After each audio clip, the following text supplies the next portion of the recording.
Hello, my name is Daniel Loring Keating. I am the author of the short story Join the Mob, which will be appearing in the Transmundane Press collection Transcendent, out, I believe, at the end of December. You should pick up a copy. I'll be reading a little bit of the story for you. I hope you enjoy. I wake to the sort of acrid bright sunlight that hangovers are made from, entering my bedroom through the window that overlooks C Street. Outside, people are whooping and hollering and laughing. The road is flooded with humanity, all of them with pure happiness on their faces. My calendar shows that it is a regular day, no public celebration scheduled. I throw my coat on over my nightclothes and descend the street and ask the first person I see, an older man with long white hair and a bushy beard, what is happening.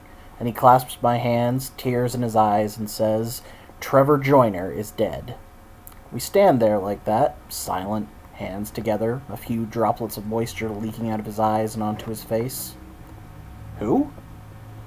The man peels away rather than answer, swallowed up by the rollicking, rejoicing crowd. I think to ask someone else, but every seemingly amenable person turns away. After a few minutes of watching aimless cheering, I give up. Back inside, I switch on the TV, an old tube job I rescued from a dumpster a few months ago. The screen hums and comes to life. "Reporting to you from Washington," the pretty brunette on the screen says, a large, ornate white building behind her, the Capitol building. "Again, we have confirmations that Trevor Joyner, the infamous man responsible for 6 counts of Parashev, is dead. A raid on his compound last night by United States Marines killed Joyner and 6 of his followers. More on the story as it develops." I dial the first person who comes to mind. My brother Peter picks up on the third ring. "Jake?" "No, it's Nicholas." The TV runs images of people dancing in the streets outside the White House. "I've just seen on the news this man that was killed, and there are people celebrating in front of my building." "Yeah, isn't it great?"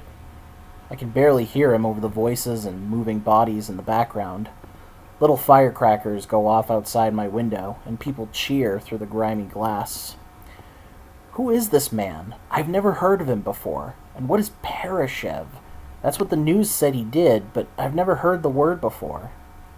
"Are you kidding?" A woman's voice, whooping in delight, fills the phone, and I jerk it away, my ears ringing from the sudden, unexpected sound. Gingerly, I replace the phone against my ear. "About that, Betty and her friends and I are all celebrating the news. You can't be serious, right, Jake? Everyone knows Trevor Joyner." "I don't." I cover my other ear in hopes that it'll make Peter easier to understand. "And I told you it's Nicholas calling. What is Parashev? I've never heard of it before." "Parashev is Parashev, little brother." His voice gets quieter. Whistling air rustles by the phone on his end. He's no longer hushed or solemn. "Sorry, tripped. But yeah, that's what's going on. You should get over here. We're all celebrating. This has been 10 years in the making, man." "What has been?" I ask. The dead phone in my hand beeps at me, struggling to be heard over the cheerful voices outside. Part of me wants to just go back to bed, to sleep this off, to let the world do its own thing, but I dress and prepare myself to push through the crowds that await me outside. Thank you very much for listening in. That was the beginning of my story, Join the Mob, once again appearing in the Transmundane Press anthology Transcendent. Out very soon, if not now, depending on when you're listening to this. Thank you for listening along, and have a wonderful day. Bye.